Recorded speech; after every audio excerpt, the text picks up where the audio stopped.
I coincidint amb el Dia Mundial del Medi Ambient, el Centre Cultural de Jesús ha acollit aquest matí l'acte de clausura del projecte educatiu L'aigua a l'escola, una activitat gestionada per l'organització Aliança per l'Aigua, que a través de jornades pràctiques han ensenyat com cuidar l'aigua a més de 5.000 estudiants de 15 centres educatius de diferents municipis d'Eivissa.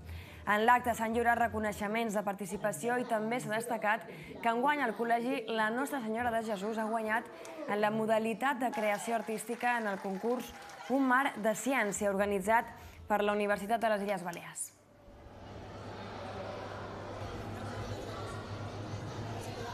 El proyecto El agua en la escuela, que es un proyecto educativo que hace que sea una asignatura bàsica la educació ambiental. Sempre procurem que hi hagi una part pràctica, que l'aprenentatge sempre s'aprèn molt millor, sempre des del joc i l'experimentació.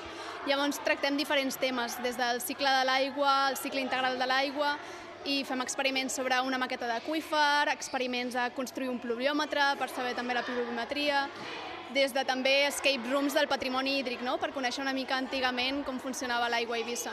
Para nosotros este es el camino hacia la transformación social a una Eivissa más sostenible, más responsable y más consciente con los temas del agua. Pues que tenim que cuidar l'aigua, que és molt important perquè és que sense aigua no tindríem, o sea, no estaríem ningú de... No podríem viure.